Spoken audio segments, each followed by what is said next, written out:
سبحان الله سبحان الله سبحان الله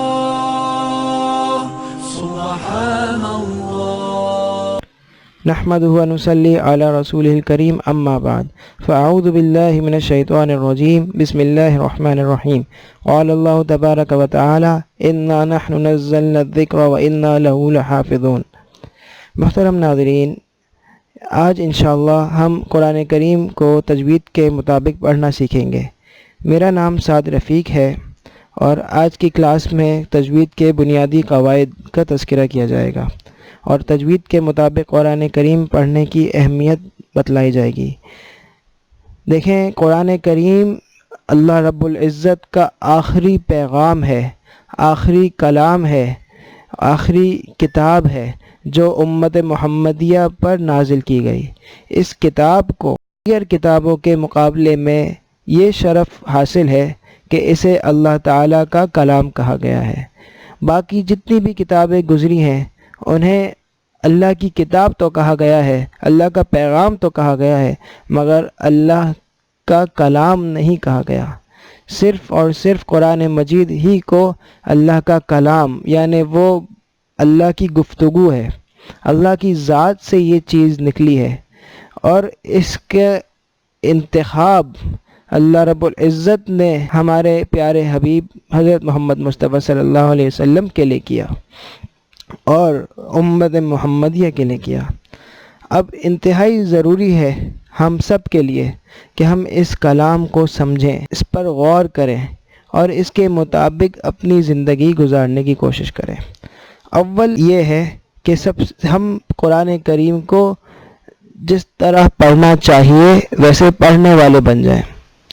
قرآن عربیہ، اللہ تعالیٰ نے یہ قرآن عربی زبان میں نازل کیا ہے، ہمیں عربی سے مناسبت ہونی چاہیے اور عربی کریم کو جس طرح پڑھنا چاہیے ویسے پڑھنے والے بن جائیں۔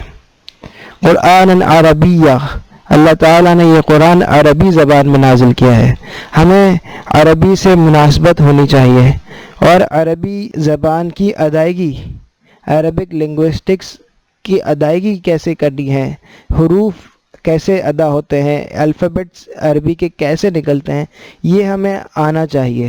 اس کے بغیر ہم قرآن کریم کو صحیح نہیں پڑھ سکتے۔ کچھ رولز ہیں جو ہمیں معلوم ہونے چاہیے، جن کے مطابق ہم جب چلیں گے اور ان کے مطابق جب ہم الفابیٹس کو ادا کریں گے تب جا کے ہمارا قرآن کریم درست ہوگا۔ دیکھیں، ایک سینٹنس ہوتا ہے، سینٹنس بنتا ہے ورڈز سے اور ورڈز الفابیٹس سے مل کے بنتے ہیں۔ اسی طرح قرآن کریم کی جو آیتیں ہیں یہ جملہ نما ہوتی ہیں اور یہ بنتی ہیں الفاظوں سے اور الفاظ بنتے ہیں حروف سے۔ آئیے سب سے پہلے ہم جان لیں کہ قرآن کریم کو تجوید کے ساتھ پڑھنے کا کیا مطلب ہے۔ میں نے ابھی عرض کیا کہ قرآن کریم عربی زبان میں نازل ہوا ہے، ہمیں معلوم ہونا چاہیے کہ عربی زبان میں کتنے الفابیٹس ہیں۔ تو الفابیٹس عربی کے اندر 29 ہیں، 29 الفابیٹس۔ ان میں سے کئی الفابیٹس ایسے ہیں جو ہم صحیح پڑھتے ہیں، اردو دان طبقہ خصوصاً ان الفابیٹس کو صحیح پڑھتا ہے، با ہے، فا ہے، میم ہے، ایسے حروف ہیں جنہیں اردو دان طبقہ بالکل صحیح پڑھتا ہے۔ بعض حروف ایسے ہیں، تقریباً 9 حروف ہیں ایسے جنہیں اردو دان طبقہ صحیح نہیں پڑھتا۔ سب سے پہلے ہم ان حروف پر روشنی ڈالیں گے جو ہمارا اردو دان طبقہ صحیح نہیں پڑھتا، انہیں ٹھیک کرنے کے بعد پھر ہم دوسرے حروف کی طرف جائیں گے۔ اگر ہم کسی الفابیٹ کو اس جگہ سے نکالیں جہاں سے اسے نہیں نکالا جا سکتا تو وہ بھی صحیح نہیں نکلے گا۔ سمجھ لیں کہ تجوید نام ہے حروف کو، الفابیٹس کو ان کی جگہ سے نکالنے کا، اور ایسے نکالنے کا جیسے انہیں نکالنا چاہیے، انہیں اپنی جگہ سے نکالنا اور ایسے نکالنا جیسے انہیں نکالنا چاہیے۔ دو باتیں ہیں تجوید کے اندر، حروف کو ان کی جگہ سے نکالنا، جو جگہ ہوتی ہے اسے عربی میں مخرج کہتے ہیں اور اس کی جمع مخارج ہے۔ مخرج اس کی جمع مخارج، اور کہاں سے نکالنا ہے، یہ وہ جہاں سے نکالنا ہے وہ مخرج ہے. کیسے نکالنا ہے، وہ اس حرف کی صفات ہے. ان صفات کے ساتھ جب حرف کو نکالیں گے تو وہ حرف صحیح ادا ہوگا.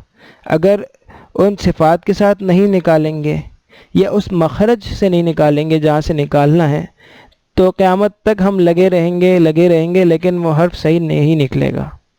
یہ عرض کرنا اس لیے ضروری ہے کیونکہ جب ہمارے ساتھی بچپن سے ہی قرآن کریم پڑھ رہے ہوتے ہیں لیکن انہیں ان کی غلطی نہیں بتائی جاتی، یا غلطی بتائی جاتی ہے لیکن رول نہیں سمجھایا جاتا، تو اور یہ نہیں سمجھایا جاتا کہ یہ الفابیٹ کہاں سے نکلنا ہے، تو وہ غلط کو صحیح کرنے کے بجائے صحیح کو بھی غلط کر بیٹھتے ہیں.